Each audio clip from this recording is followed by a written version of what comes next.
오늘은 룻기서 3장 6절부터 10절 너의 베푼 인애가 처음보다 나중에 더하도다. 그러한 제목으로 우리가 말씀을 상고하고자 합니다. 지난 시간에는 1절부터 5절까지 말씀을 우리가 상고했죠. 너의 안식할 곳을 내가 구해야 되지 않겠느냐. 룻에게 안식할 곳이라는 것은 보아스의 신부가 되는 것이고, 그것은 오늘날 우리들에게 신랑 예수님을 맞이할 신부의 신앙에 서게 하는 것, 그것이 앞선 자들이 할 일이다. 고린도후서 11장에도 보면 사도 바울이 내가 너희를 정결한 처녀로 그리스도에게로 중매하고자 한다. 그게 사도된 자의 마땅한 의무인 것이고, 오늘날도 교회의 사명은 마땅히 그러해야 되는 겁니다. 특별히 마지막 때 주의 재림의 때가 심히 가까운 때를 이루어 살고 있으니, 이러한 때 우리의 모든 신앙의 초점을 주의 재림과 그리스도의 신부에게 딱 맞추어야 되는 거예요. 그렇게 해서 일생을 우리가 살아가도 그리스도의 신부에 섰다고 장담할 수 있는 사람이 없는 거예요. 사도 바울도 뭐라고 그래? 표대를 향하여 내가 이제까지 잡은 것으로 여기지 아니하고 끝까지 달려간다. 죽을 때까지 달려가도 그 표대에 이를지 못을지 확신을 못하는 것이죠. 그와 같은 중심으로 우리가 달려가야 된다는 것을 말씀하고 있는 것이고, 그것은 오늘날 우리들에게도 동일하게 하시는 말씀이에요. 그러면서 이제 룻에게 목욕을 하고 기름을 바르고 또 의복을 입고 타작마당에 가서 내려가서 보아스가 누울 때 그 이불을 들고 거기 가서 누우라, 그렇게 얘기하는 겁니다. 참 아직도 혼인하지도 아니한 상태에서 참 기가 막힌 말을 나오미가 하는 것이죠. 근데 룻이 그 말씀에 아주 딱 그대로 순종하는 거예요. 그러면 이것이 오늘날 우리들에게 영적으로 무엇을 의미하는가? 이것은 안식할 곳이라는 단어에 그 초점이 맞춰져 있는 겁니다. 3장 1절 안식할 곳. 그러니 우리가 그리스도 안에서 안식하는 자가 되어야 되는 것이고, 그리스도 안에서 안식한다라는 것은 하나님의 말씀과 믿음으로 하나가 되어져서 그 기쁨으로 충만함으로 우리가 이겨나가는 거예요. 보아스와 같이 동침을 하라. 기름을 바르고 의복을 입고 그리고 몸을 씻고 의복을 입고 기름을 바르고 타작마당에 내려가서 보아스와 동침하라. 하나님의 나라는 장소 천국에만 있는 것이 아니라 오늘날 우리의 심령 속에도 하나님의 나라가 있는 거예요. 이 하나님의 나라에 우리가 그 기쁨을 누리는 자, 하늘에 속한 기쁨을 이 땅에서도 누리는 자가 되어야 되는 것이죠. 요한복음 3장 5절을 보면 물과 성령으로 나지 아니하면 하나님의 나라에 들어갈 수가 없느니라. 그 말씀을 뒤집으면은 물과 성령으로 나면 하나님의 나라에 들어갈 수가 있다. 그럼 하나님의 나라에 들어간다는 것은 뭘 말하는 거예요? 하늘에 속한 기쁨을 누리는 걸 말씀하는 거예요. 이 땅에서 그 하늘에 속한 기쁨, 그 영광에 속한 기쁨을 누림으로 세상의 유혹이나 세상의 권세를 이길 수가 있고, 심지어는 자기의 육신의 목숨도 버릴 권세로 버릴 수 있는 자까지 되는 거예요. 그래서 주님은 어떻게 말씀하셔요? 나는 그 기쁨으로 충만한데 이 기쁨을 너희들에게도 주기를 원한다. 요한복음 17장 13절 보면 그렇게 말씀하고 있고, 요한복음 17장에 그 이하에 내려가면 내가 그 영광을 저희들에게 이미 주었사오니, 제자들에게 이미 다 줬다는 거예요. 주님의 영광과 똑같은 영광을 누릴 수 있도록 주님께서 다 주셨다는 거예요. 그 주신 영광을 우리가 이 땅에서 믿음 안에서 기쁨으로 누리는 것이 뭐예요? 그게 심령천국이고, 그것이 다른 말로 바꾸면 그리스도 안에서 안식하는 자가 되는 거예요. 이미 다 이루신 그리스도 안에서 저는 믿음으로 함께 누리는 자가 되어지면은 그 심령천국은 육신의 장막을 벗을 때 그대로 하나님의 나라에 올라가서 누리게 된단 말이죠. 그러니 보아스와 혼인하기 전에 미리 잠자리를 같이 해라, 동침해라. 그 기쁨을 우리가 맛보는 자가 되어야 될 것을 말씀하고 있는 겁니다. 그 길이 뭔지 이제 룻을 통해서 말씀하고 있는 거죠. 몸을 씻고 의복을 입고 기름을 바르고 그리고 타작마당에 내려가서 동침을 하라. 이제 그런 것으로 우리에게도 이제 영적으로 계시를 해주고 있다. 그래서 우리가 안식하는 신앙이 되어야 된다. 안식하는 신앙이라는 것은 나는 그리스도 안에서 모든 것을 다 이루신 그리스도 안에서 나는 쉬고, 하나님이 쉬신과 같이, 그래서 하나님이 쉬신과 같이 쉰다는 것이 무엇이냐를 율법을 통해서 우리에게 다 보여주신 거예요. 쉬는 게 뭐다. 그리고는 나는 너 수고하고 무거운 짐진 자들아 다 내게로 오라. 내가 너희를 쉬게 하리라. 나는 안식일의 주인이다. 주님께서 마태복음 11장 28절, 마태복음 12장 8절에 그렇게 말씀을 하신단 말이에요. 그래서 그리스도 안에서 우리가 안식을 할 수가 있는 것이고, 그리스도 안에서 안식하는 자는 그 기쁨을 누리는 거예요. 그 기쁨을 그리스도 안에서 누림으로 세상의 부귀영화가 부럽지 아니한 것이고, 세상의 권세에 굴복하지 아니한 것이고, 심지어는 그 영원한 생명을 위해서 자기 육신의 목숨을 버릴 권세로 버린단 말이에요. 주님이 그러셨잖아요. 나는 버릴 권세로 버리고 다시 얻을 권세로 얻는다 이거예요. 무엇을 위해서? 그 앞에 있는 영광을 위해서. 그럼 우리에게도 그와 같은 영광이 내 안에 충만하게 임하게 되어지면 그것이 보아스와 밀이 함께 잠자리를 같이 하는 것과 같다 이 뜻인 겁니다. 이것을 육신적으로 생각하고 들으면 곤란한 겁니다. 하나님께서는 우리에게 영적인 계시를 하기 위해서 혈통적 유대인들을 통해서 육신적으로 그것을 우리에게 계시하고 있는 거예요. 제사를 그들은 끊임없이 드리잖아요. 그러나 오늘날 우리는 제사를 드리지 않는단 말이에요. 그런데 오늘날 그럼 제사를 드리지 아니하는데, 예수님이 화목제물이 되셔가지고 우리는 제사를 드리지 아니하는데 그럼 우리는 괜찮으냐? 그것이 아니라 로마서 12장 1절을 보면 하나님이 기뻐하시는 산제사 산제물로 너희를 드리라. 너희 몸을 하나님이 기뻐하시는 산제사로 드리라. 그럼 우리가 어떻게 산제사 산제물이 되는가를 레위기의 제사법을 통해서 우리에게 알려주시는 거예요. 실제 유대인들은 행동으로 제사를 드리고 하나님 앞에 막 철저하게 회개하고 그와 같은 모습들을 보여줌으로써 우리들이 영적으로 어떻게 해야 산제물 산제사 드리는 것을 알려주신 거란 말이에요. 그러면 보아스와 함께 잠자리를 같이 하게 하는 발치의 이불을 들고 들어가서 거기에 누우라는 나오미의 말이, 그럼 우리는 오늘날 어떻게 받아들여야 되는가? 그와 같이 하늘에 속한 기쁨, 신랑을 맞이하는 기쁨, 하늘의 영광을 누리는 그 기쁨으로 충만해져야 되는 것이고, 그것은 다른 말로 그리스도 안에서 안식하는 신앙이 되어야 된다라는 것을 말씀하고 있는 겁니다. 그 믿음이어야만, 그 신앙에서 이 하나님의 나라를 내 안에서 누리는 자여야만 육신의 장막을 벗고 나서 고 이루어진 하나님의 나라 그대로 하늘나라에서 누리는 겁니다. 이 땅에서 우리가 믿음으로 하나님의 나라에 들어가지를 못했는데 하나님의 나라를 나중에 육신의 장막을 벗고 가면은 그리스도의 신부가 된다. 이것은 있을 수가 없는 일인 겁니다. 그건 얼토당토하는 얘기고, 그건 하나님의 말씀이 무엇인지를 제대로 깨닫지도 못하고 하는 얘기예요. 자, 이제 거기까지 지난 시간에 말씀드렸습니다. 이제 요점이 무엇인지를 다시 이제 설명을 드리는 거예요. 6절, 그가 타작마당으로 내려가서 시모의 명대로 다 하니라. 룻의 입장에서 들으면 이거 기가 막힐 일이에요. 그렇잖아요? 룻의 입장에서 들으면 이거 이해가 되지도 아니하고 수긍이 가지 아니하는 이야기. 그런데 어떻게? 그대로 순종하는 거예요. 그대로 순종하는 거예요. 왜요? 이제 나오미를 통해서 모압 땅에서 모압 교회에서 살던 룻, 즉 세상에 복된 것 또는 육신에 속한 것, 이와 같은 말씀만 듣고 살던 룻에게 베들레헴이라는 놀라운 소식을 나오미를 통해서 들었고, 그리고 보리 추수할 때 베들레헴까지 왔고, 그 나오미의 말씀을 하나님의 말씀으로 듣고 나오미의 하나님이 나의 하나님이라고 믿고 있으니 나오미를 통해서 하시는 하나님의 음성을 나오미의 말로 듣지 아니하고 시어머니의 말로 듣지 아니하고 누구의 말씀으로 들어요? 하나님의 말씀으로 듣는 거예요. 하나님의 말씀으로 들으니 어떻게? 그냥 순종하는 거예요.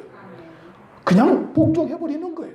그게 믿음으로 사는 거예요. 그래서 제가 히브리서 13장에 몇 절인지는 기억나지 않습니다만, 너희를 인도하는 자에게 순종하고 그 다음에 어떻게 하려는 거예요? 복종하라 이겁니다.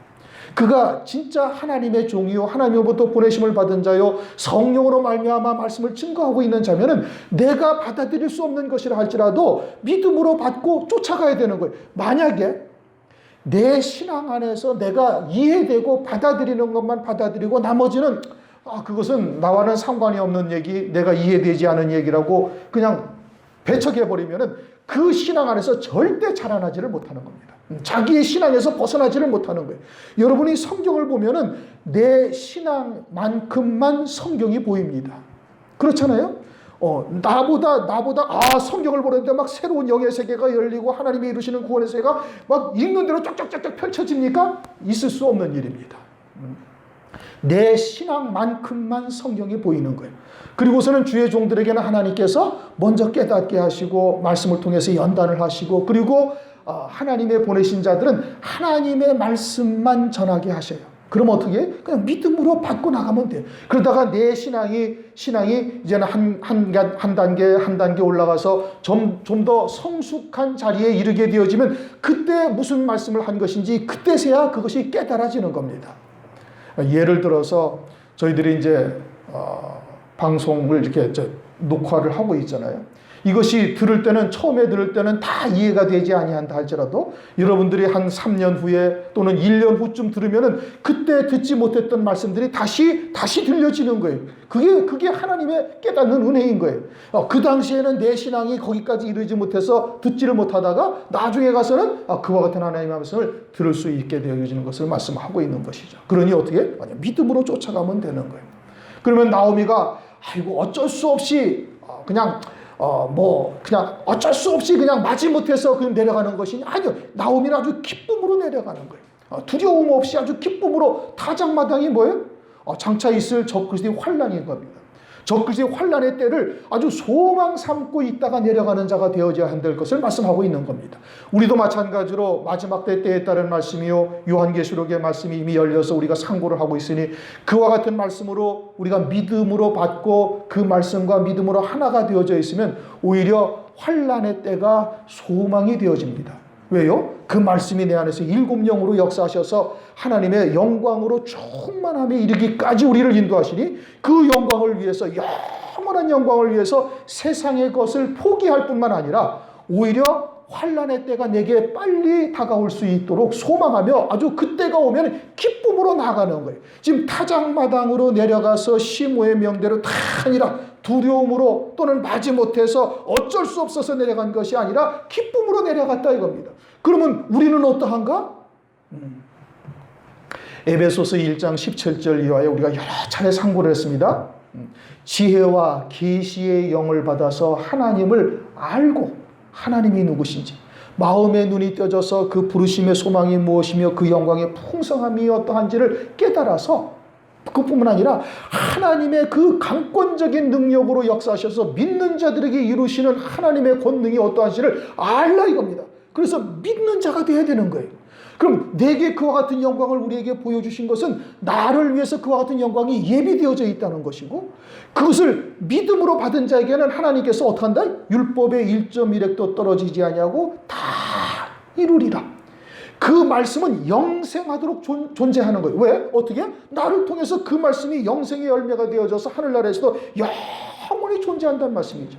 그와 같이 그 하늘에 속한 기쁨을 맛보는 자는 환난 날이 두렵지가 아니한 거예요. 도리어 빨리 그와 같은 날이 와서 우리에게 하나님께서 아구까지 채워진 말씀으로 하나님의 말씀을 증거하며 주의 길을 예비하는 종들로까지 쓰임받기를 오히려 소망하는 자가 된다니까요.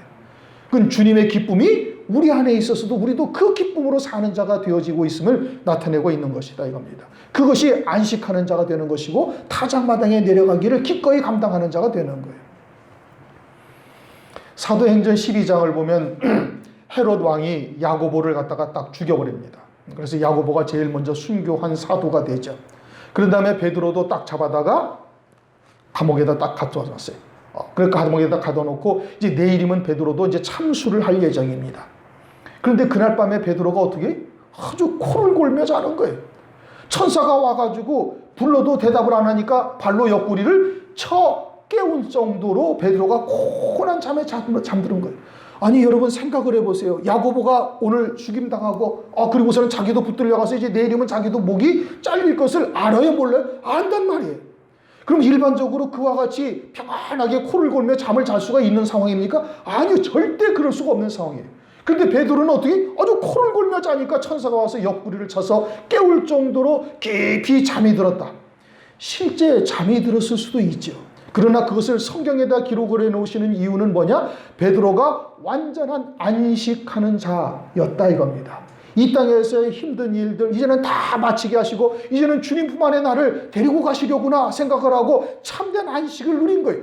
사도 바울은 빌립보서를 보면 어떻게 얘기를 해? 아, 나는 지금이라도 속히 떠나서 주님의 품에 안식하는 것이 나는 소망이지만 내가 육신에 거하는 것이 너희들에겐 유익이다 이거예요. 왜요? 하나님의 말씀을 증거하고 당신이 보고 온 셋째 하늘의 비밀이 무엇인지를, 하나님께서 이루시는 구원의 비밀이 무엇인지를 증거해서 그들을 살리고 더 신앙을 돈독히 하는 것이 그들에게는 훨씬 유익이 되니, 그러니 내가 이 두 사이에 끼어서 참 어찌해야 좋을지를 모르겠다. 사도 바울이 그렇게 고백을 하고 하잖아요. 그게 안식하는 자인 거예요.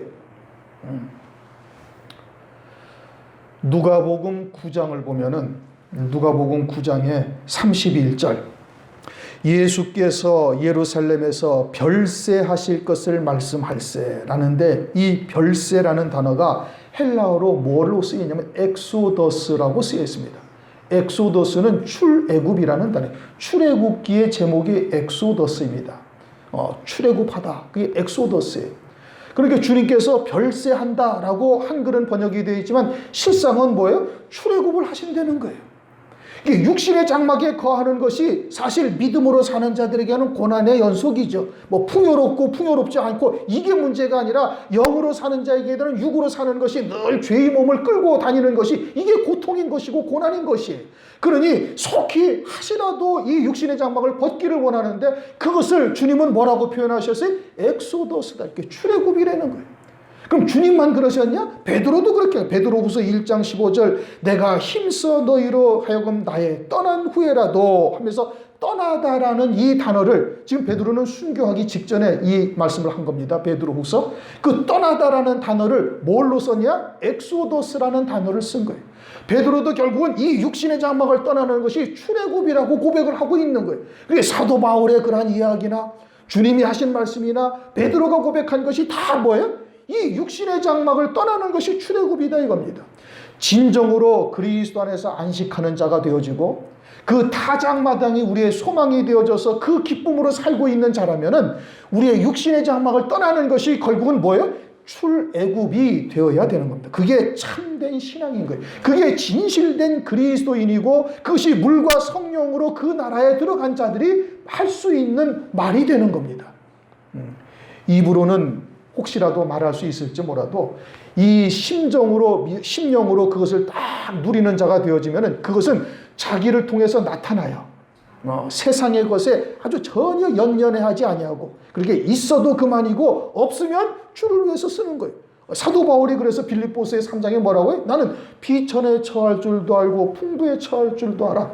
그런 것이 내게 아무런 상관이 없다. 일체의 비결을 배웠다 이겁니다. 그냥 없으면 없는 대로 하나님께 감사하는 것이고, 그것은 하나님께서 내게 무언가 이루실 뜻이 있으니 나로 하여금 부족하게 하신 것이고, 풍요롭게 하셨으면 그것을 가지고 주의 일에 헌신하는 것이니, 그러니 이래도 감사한 것이고 저래도 감사한 것이고 모든 것에 하나님께 영광을 돌리며 믿음으로 사는 자의 모습은 그러하다 이겁니다.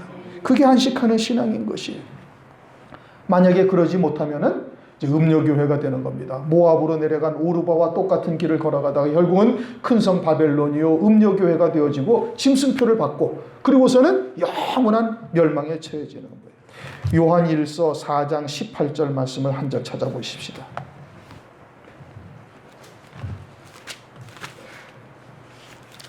요한일서 4장 18절.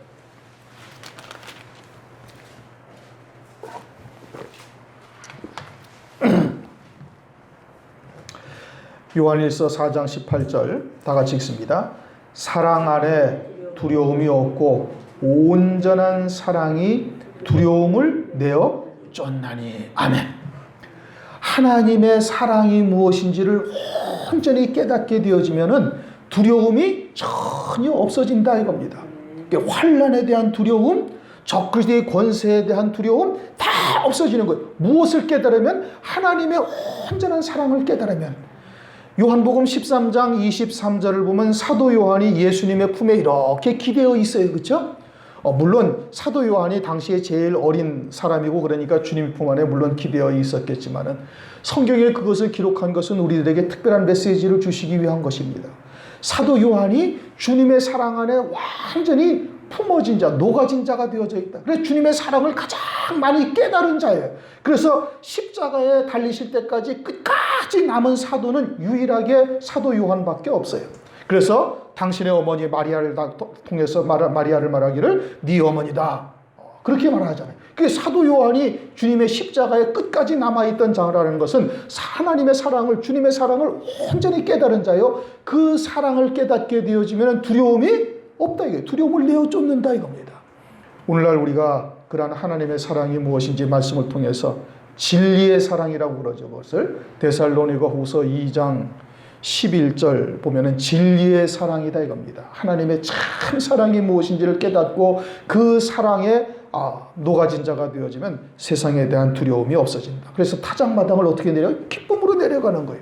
룻이 그냥 어쩔 수 없이 내려간 것이 아니라 아주 기쁨으로 내려갔다 이겁니다. 그런 다음에 보아스가 먹고 마시고 마음이 즐거워. 7절에 그렇게 말씀하고 있죠. 보아스는 신랑 되시는 예수 그리스도를 나타내고 있고, 보아스가 먹고 마시고 마음이 즐거웠다라는 것은 주님이 우리에게 가르쳐 주신 양식을 주님이 드시니 그것으로 주님이 기쁨이 충만하셨다 이 뜻인 겁니다. 주님의 양식은 뭐예요? 요한복음 4장 33절, 34절 나의 양식은 나를 보내신 이의 뜻을 행하는 것이 주님의 양식이고, 그것은 아버지의 뜻을 행하는 것, 다시 말하면 하나님의 자녀들의 구원을 이루어 가시는 것이 주님의 참 양식인 것이고, 이 마지막 때는 신부로 세워서 기름 준비한 5처녀의 자리에 세우시는 것이, 그것이 주님의 참 양식이 되는 거예요. 타작마당에 땅에서 다 베어진 자가 되어져서 타작마당에 기쁨으로 내려오는 자들을 온전한 신부로 딱 세우시는 것이, 그것이 주님의 마지막 때의 참 양식이다 이겁니다. 보아스가 먹고 마시고 마음이 즐거워서 어디에 누웠어요? 노젓가리 곁에 누웠다. 서울에서 사시던 분들은 노젓가리가 뭔지를 모르잖아요. 그렇죠? 노젓가리 같은 것은 옛날에 추수를 해서 보리나 또는 벼나 이런 것을 다 베고 나면은 그것을 쫙 쌓아 놓은 거예요. 건조시키기 위해서. 그렇게 땅에서 완전히 베어져서 쭉 건조시키기 위해서 쌓아 놓은 그 더미를 노젓가리라고 그러는데, 땅에서 완전히 끊어져서 이제는 타작마당에 들여질 때를 바라보는 그 주님의 마음이 어떠하다는 거예요? 기쁘다는 거예요. 노젓가리 곁에 누웠다.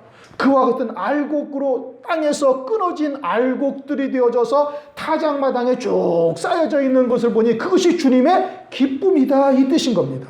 우리가 어떠한 사람이, 어떠한 신앙이 되어야 주님이 기뻐하시는 거예요? 노젓가리와 같은 땅에서 다 끊어져서 이젠 타작마당에 딱 쌓여놓은 이와 같은 알곡들이 되어지는 것이, 그것이 주님의 기쁨인 거예요. 오늘날 우리의 믿음이 그렇게 되시기를 바랍니다. 특별히 마지막 때 무화과 나무의 비유도 이미 이루어졌고, 주의 재림이 심히 가까우니 이때 주님이 우리에게 원하시는 바가 뭐예요? 그리스도의 신부요 어린 양의 아내로서 재림하실 주님을 맞이할 신앙이 되는 거예요. 그러기 위해서는 어떻게 돼요? 그러기 위해서는 땅에서 베어져서 타작마당에 들여진 자가 되어야 되는 거예요. 노젓가리와 같은 이와 같은 자리에 있을 때 하나님께서, 주님께서 기뻐하셔서 그 곁에 눕더라, 그걸 말씀하고 있는 것이죠. 그러자 룻이 가만히 가서 그 발치 이불을 들고 거기 누웠더라. 무엇을 위해서 이불을 들고 누워요? 보아스와 동침하기 위해서. 그것이 오늘날 우리들에게 무엇을 말하는 거예요? 그러한 심령의 천국에서 그 기쁨을 누릴 수 있는 자가 되어야 된다 이겁니다. 신랑 예수님을 맞이하고 신랑 예수님의 영광이고 나의 영광이 되어져서 그리스도와 함께한 후사로서 하나님의 영광을 누릴 수 있는 이와 같은 믿음의 자리에 우리가 이르러야 되는 거예요. 심령 천국에 이루어진 자는 그 기쁨을 누리는 자여야 되는 것이죠. 그 심령의 가나안 땅을 차지한 자가 실제 가나안 땅 심령 천국을, 장차 천년왕국을 누리는 자가 되는 겁니다. 그래서 거기 누웠더라. 그리스도 안에서 안식하는 자이다, 이런 뜻인 겁니다. 보아스의 품 안으로 들어간 것이죠. 예수 안에서 참 안식을 하는 자다. 주님은 수고하고 무거운 짐진 자들아 다 내게로 오라, 내가 너희를 쉬게 하리라. 마태복음 11장 28절에 말씀하고 있죠. 우리는 원죄의 몸을 입고 있어서 우리 스스로 영생의 열매는 절대 맺을 수가 없는 겁니다. 그러니까 요한계시록 2장 7절에도 생명나무의 열매를, 내가 생명나무의 열매를 주어 먹게 하리라. 우리 스스로 생명나무의 열매를 따먹을 수가 없어요. 주님께서 주어서 우리에게 먹게 하시는 거예요. 영생의 열매는 내가 맺는 것이 아니라 내 안에 계신 그리스도께서 맺으시는 거예요. 하나님의 말씀을 통해서. 그와 같이 그리스도 안에서 안식하는 신앙이어야만 그와 같은 영광의 자리에 이룰 수 있음을 말씀하고 있는 겁니다. 믿음과 행함의 차이를 우리가 분별할 수 있어야 되는 겁니다. 외형적인 모습은 똑같이 예배드리고 똑같이 헌금하고 똑같이 헌신하고 똑같이 전도하고 다 해요. 그러나 믿음으로 하는 자는 하나님 앞에 그 모든 열매가 영생의 열매로 연결이 되는 것이고, 행함으로 사는 자는 그 사람에게 보이려고 너의 의를 행치 말라. 마태복음 6장 1절에 말씀하고 있죠. 사람에게 보이려고 행한 그 의는 육으로 행한 의이고 자기가 행한 것이고, 그것은 영생과는 전혀 상관이 없는 것이 되는 겁니다. 아무리 주의 이름으로 선지의 노릇도 하고 귀신도 쫓아내고 많은 능력도 행했다 할지라도 주님께서는 나는 너를 도무지 알지 못한다. 믿음과 행함의 차이를 분별할 수 있어야 되는 것이죠. 8절, 밤중에 그 사람이 놀라 몸을 돌이켜본즉. 밤중이다. 마태복음 25장에도 가면 열 처녀의 비유를 말씀하실 때 주님이 언제 오세요? 한밤중에 오세요. 그것도 늦게 오세요. 더디 오셔서 다 졸며 잔다. 마태복음 25장에 그렇게 말씀하시죠. 그러면 밤중에 온다, 주님이 밤중에 오신다라는 것이 재림을 말하느냐? 재림은 아니다 이겁니다. 왜요? 주님은 해요, 빛이요, 광명이신데 밤중이라고 표현되지 않아요. 그러니까 아침이 되어야 주님이 재림을 하시는 거예요. 그럼 밤중에 신랑을 맞이하는 것은 뭐예요? 순교를 통해서 적그리스도의 권세, 어둠의 권세가 최고조로 이르러 그들이 신실한 하나님의 백성들의 권세를 깨뜨리는 거예요. 그게 한밤중인 거예요. 그때 밤중에 신랑을 맞이한다라는 것은 무엇을 말하는가? 신부로 확정이 딱 되는 겁니다. 무엇을 통해서? 순교를 통해서. 그게 신랑을 맞이하는 거예요. 밤중에 이제 신랑 보아스를 만난다. 그것은 마태복음 25장에 밤중에 기름 준비한 5 처녀가 신랑을 맞이하는 것과 같고, 그것은 재림을 말하는 것이 아니라 순교하는 순간이 그리스도의 신부 어린 양이 안으로 확정되어지는 순간인 것을 말씀하고 있는 거예요. 그래서 밤이라고 이야기를 하는 겁니다. 밤중에 그 사람이 놀라 몸을 돌이켜본즉. 누가 놀랐어요? 신랑 예수님이 깜짝 놀랐다는 거예요. 왜요? 이 마지막 때가 무슨 때와 같다? 노아의 때와 같다. 또 무슨 때와 같다? 롯의 때와 같다. 그래서 하나님의 백성들이 그저 먹고 마시고 시집가고 장가가는 것에 모든 신앙의 초점을 맞추고 있는데, 아니면 아주 영적인 음행하는 것에 초점을 맞추고 있는데, 그런데 이와 같이 신랑 예수를 소망하며 믿음으로 살고 있는 자를 만나니 깜짝 놀랬다, 이 뜻인 겁니다. 에레미야서 5장 1절을 한번 보시겠습니다. 이사야 다음에 에레미야서 있죠. 에레미야서 5장 1절을 한번 다 같이 읽어보시겠습니다.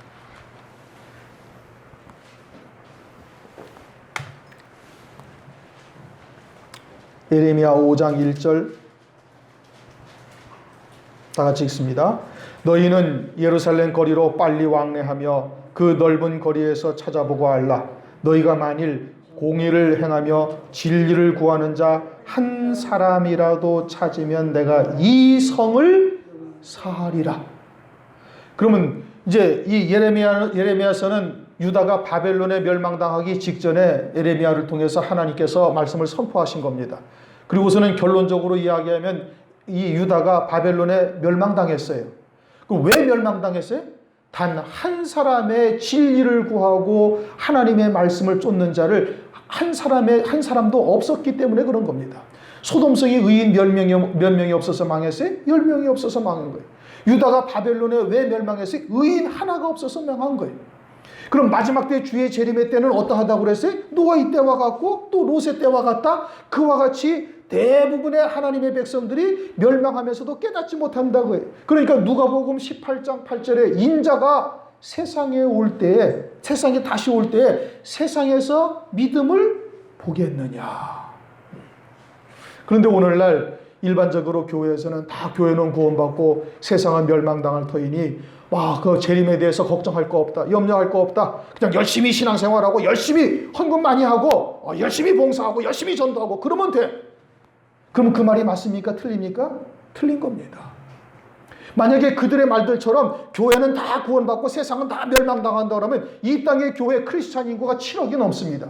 7억이 그대로 다 구원받는다면 그러면 인자가 올 때 세상에서 믿음을 보겠느냐 하신 하나님의 말씀이 잘못됐든지 그들의 말이 잘못됐든지 둘 중에 하나가 잘못됐어요. 노아의 때와 같다고 말씀하신 하나님의 말씀이 맞든지 그들의 말씀이 말에 전하는 말이 맞든지 자기들의 교회는 구원받고 세상은 멸망당한다는 그들의 말이 맞든지 둘 중에 하나만 맞아요. 뭐 어느 말씀이 맞겠어요?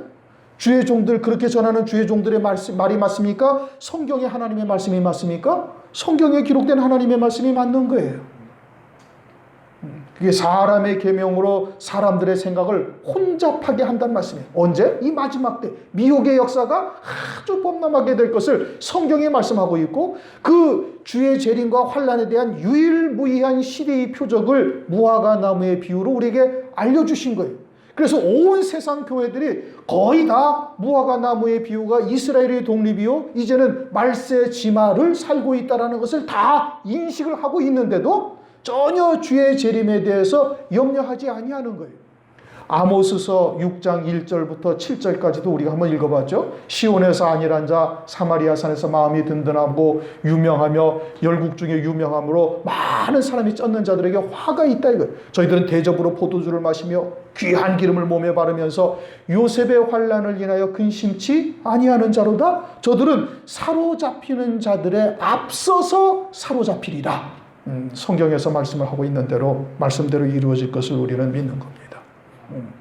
그러므로 이 마지막 때 우리가 더욱더 깨어 근신하는 자가 되어야 되는 것이죠. 그래서 그 사람이 놀라서 본즉 한 여인이 자기 발치에 누웠는지라. 왜 발치에 누웠어요?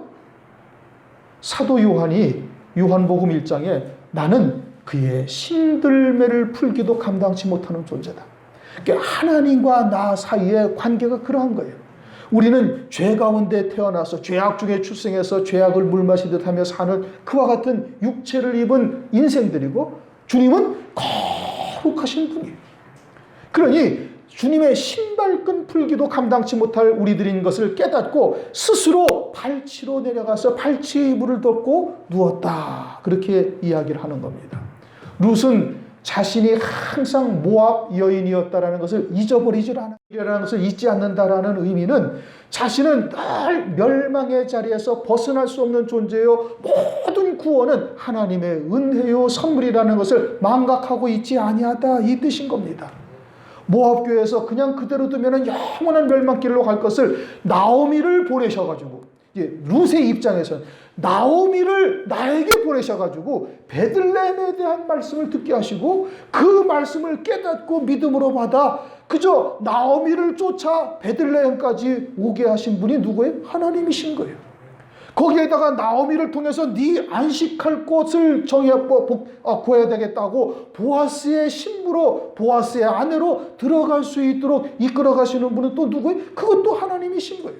그러니 그와 같은 은혜를 생각할 때마다 어떻게? 우리는 주님의 신발끈 풀기도 감당치 못할 존재입니다라고 늘 고백할 수 있어야 되는 것이고 그 믿음의 자리에 있다면은 내게 주어진 환경이 때로는 고통스럽고 힘들고 어렵다 할지라도 그것을 어떻게? 감사함으로 받을 수가 있는 거예요. 하박국 선지자는 뭐라고 그랬어요? 하박국서 3장 17절 18절에 무화과 나무가 무성치 못하고 포도나무에 열매가 없고 밭에 소출이 없고 외양간에 우리의 양이 없고 외양간에 소가 없을지라도 나는 구원의 하나님을 인하여 기뻐하리로다. 그거 하나만 가지고도 우리가 감사해야 되는데 때로는 어떻게? 원망하고 불평하고 내가 뭐 주일 성수를 안 했습니까? 11조를 안 드렸습니까? 웬 고난이 이렇게 심합니까? 라고 항변하는 것은 자신의 위치가 어디였는지를 가끔 망각하기 때문에 그러는 겁니다. 오히려 그것도 나를 더 복되게 하시는 합력하여 선을 이루시는 하나님의 역사 안에서 주권 안에서 우리에게 은혜로 베풀어 주신 거예요. 은사로 주신 것이다. 감사함으로 받고 믿음으로 나가게 되면 하나님께서 합력하여 선을 이루게 하신단 말이에요. 나를 쳐 죽이려고 오던 에서가 갑자기 하룻밤 사이에 확 바뀌어서 내가 너를 호위하는 군사가 되리라고 바뀌게 하시는 분이 누구예요? 아버지시라니까요.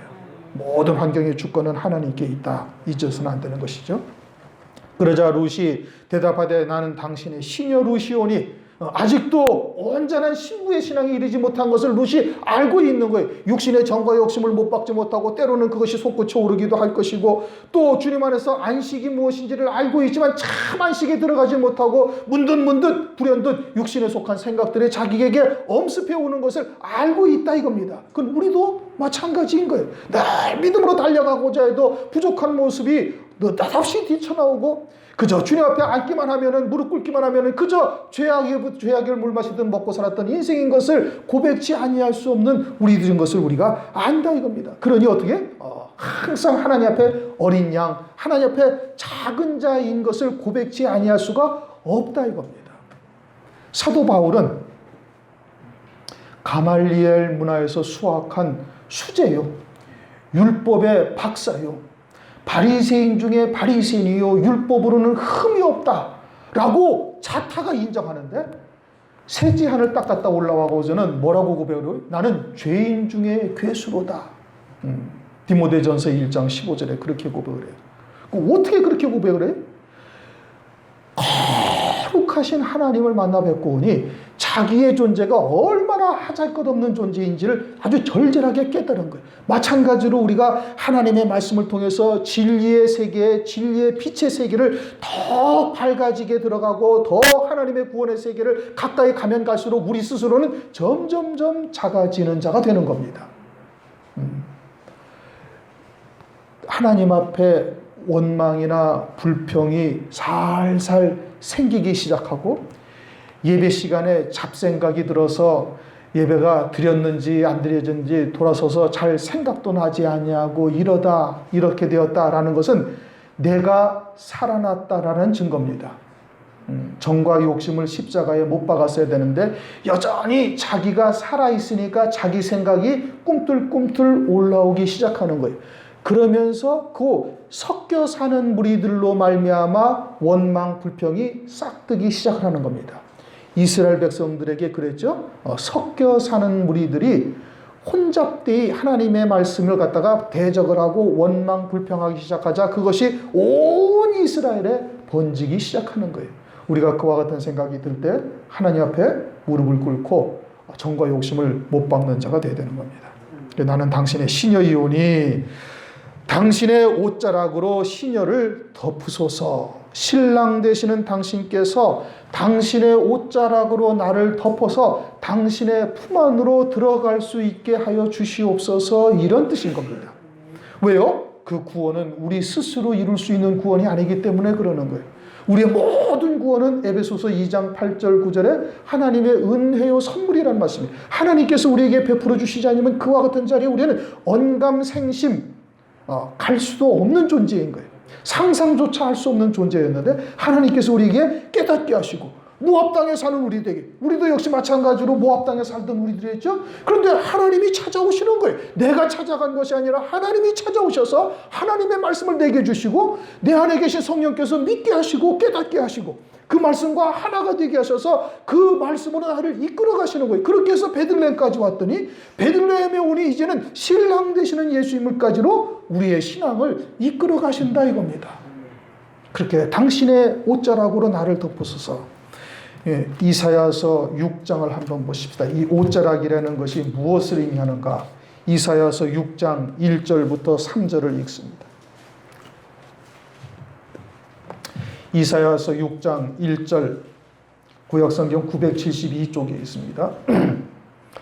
우시야 왕 죽던 해에 내가 본즉 주께서 높이 들린 보좌에 앉으셨는데 그 옷자락은 성전에 가득하였고 스랍들은 모셔 섰는데 각기 6날개가 있어 그 둘로는 얼굴을 가리었고 그 둘로는 발을 가리었고 둘로는 날며 서로 창화하여 가로되 거룩하다 거룩하다 거룩하다 만군의 여호와여 그 영광이 온 땅에 충만하도다. 그러니까 주님의 옷자락이 성전에 가득하다라는 것은 하나님의 영광이 충만하다라는 뜻이고 그 하나님의 영광으로 나를 덮으셔서 당신의 그 구원을 당신의 구원을 나를 통해서 이루시옵소서. 그와 같은 의미인 겁니다. 왜냐? 당신은 나의 기업 물을 자이기 때문입니다. 당신은 우리의 기업을 물을 자가 됩니다.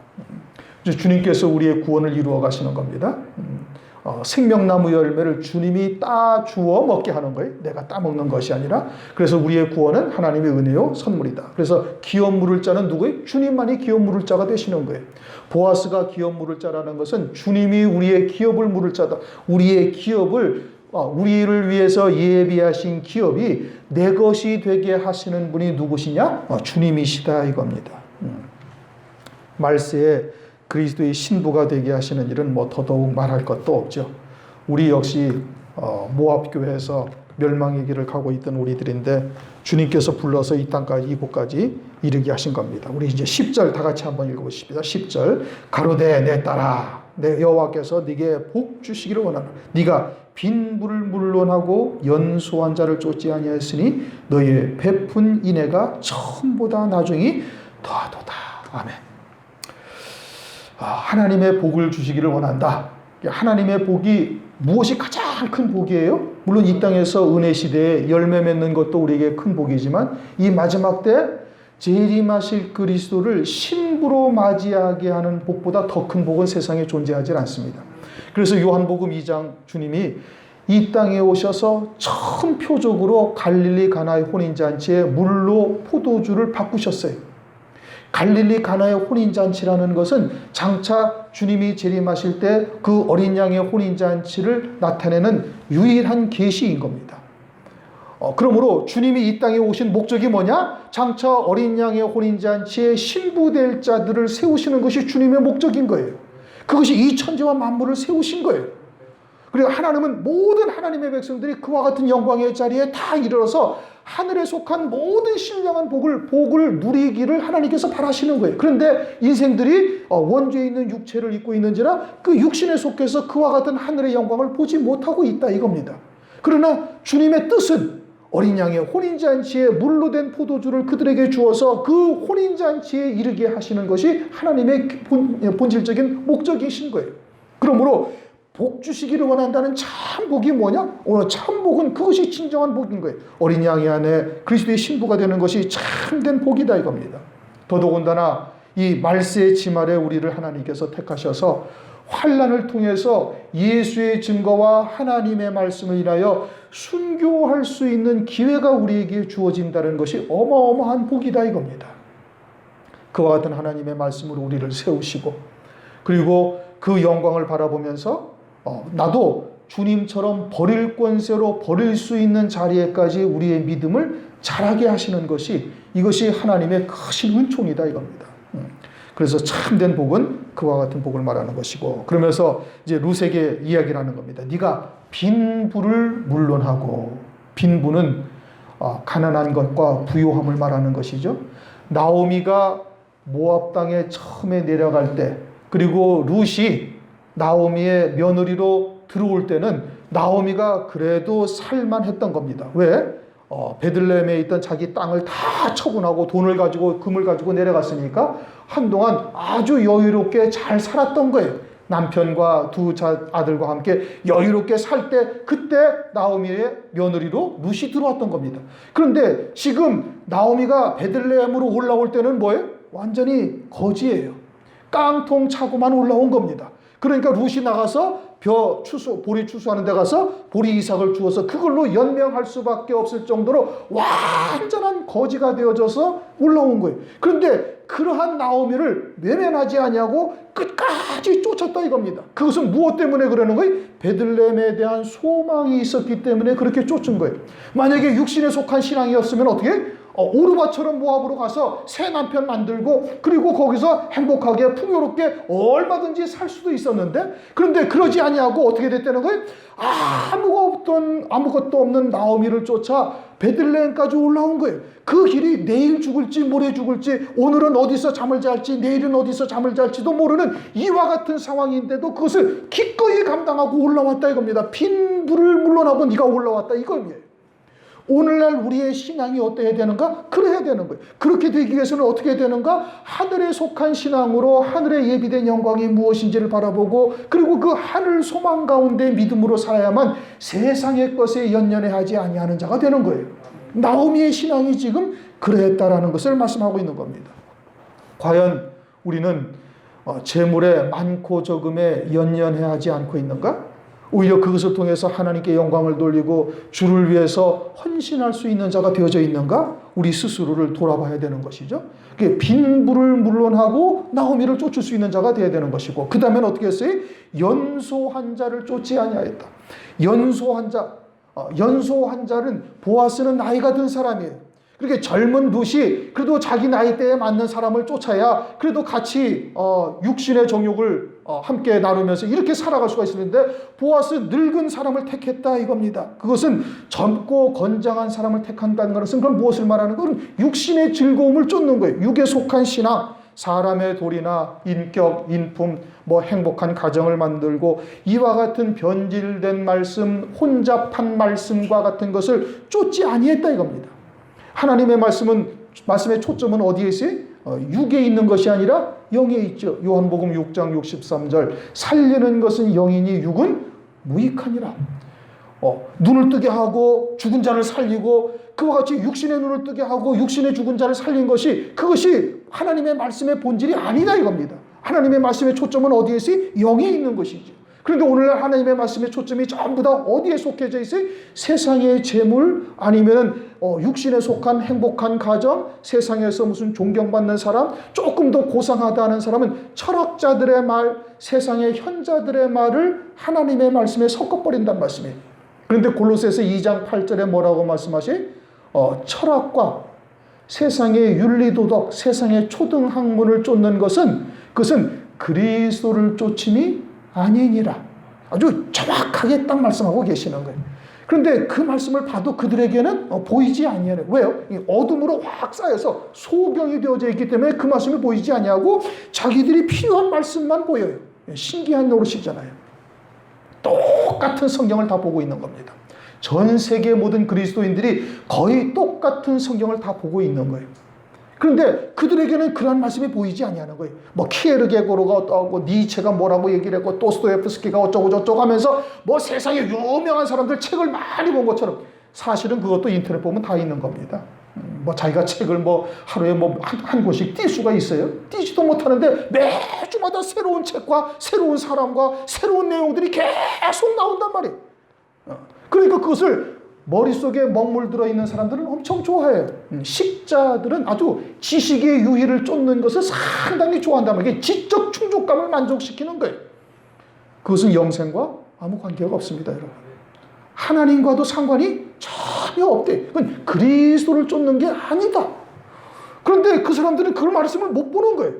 우리가 새벽에 요즘 요한복음 9장을 상고합니다. 바리새인들을 주님이 뭐라고 말씀하시? 소경이라고. 마태복음 15장, 요한복음 9장 마지막에도 가면 너희가 그저 본다고 하니 너희 죄가 그냥 있다. 그럼 뭐라는 얘기? 니들이 보지를 못하고 있다는 얘기예요. 소경이라는 얘기. 그런데 자기는 잘 본다고 생각을 하고 있다 이겁니다.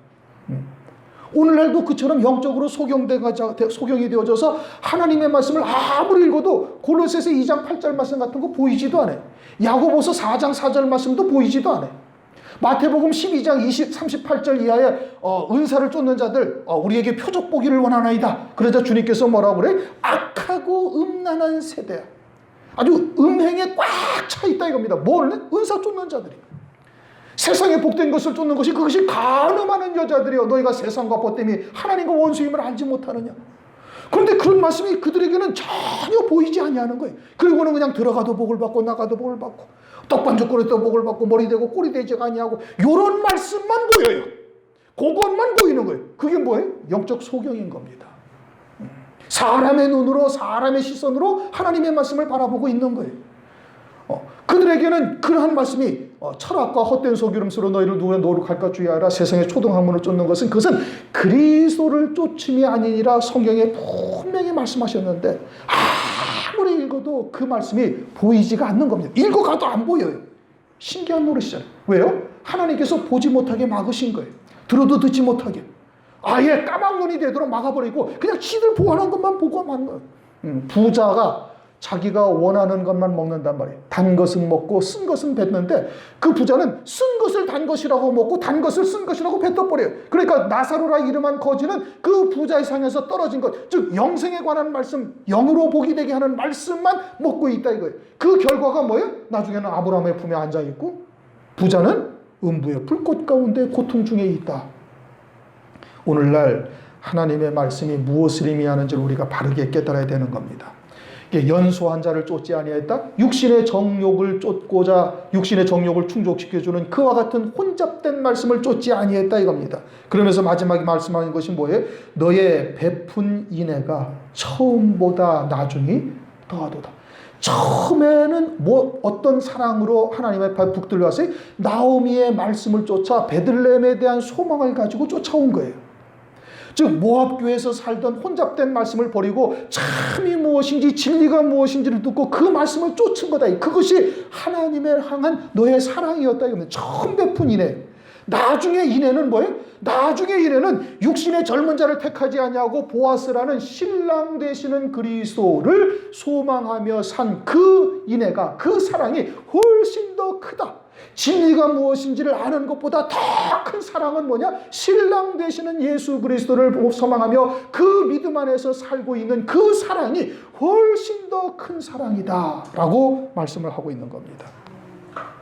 예수 그리스도를 신랑으로 맞이하는 성도들은 물론 예수의 증거와 하나님의 말씀을 위하여 목배임 받기까지 그 신앙이 자라야 할 뿐더러 이 땅에서도 많은 연단과 고난의 과정을 거쳐야 됩니다. 그래야만 그 신앙에 이를 수 있기 때문에 그러는 것이지요. 그러니 그 길이 결탄코 순탄한 길은 아닙니다.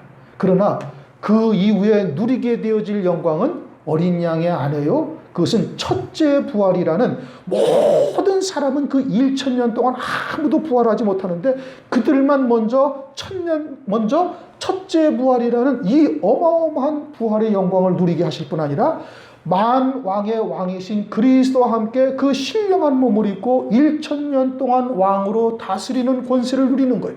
그리고 그 왕의 권세가 그 이 땅에서 1,000년 동안만 유지되는 것이 아니라 영원토록 하나님과 함께 그 영광을 누리는 어마어마한 하나님의 영광을 함께 누리는 자로서 영생을 하게 된다 이겁니다.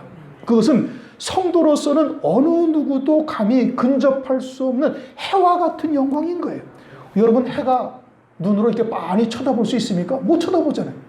그와 같은 영광을 누릴 수 있는 성도가 되는 것이 최고의 복인 것이고, 그 하나님의 사랑을 깨닫고 그 사랑 안에서 하나님을 사랑하는 자가, 그것이 너의 인애가 처음 베푼 인애보다 나중에 베푼 인애가 훨씬 더하도다. 갈릴리 혼인잔치에서도 마지막에 나온 포도주가 가장 좋은 포도주다 이겁니다. 마지막에 나온 포도주가 뭐예요? 신부되게 하시는 하나님의 말씀이, 어린 양의 혼인잔치에 신부로 세우시는 하나님의 말씀이 가장 좋은 포도주인 것을 연회장이 이야기를 하고 있죠.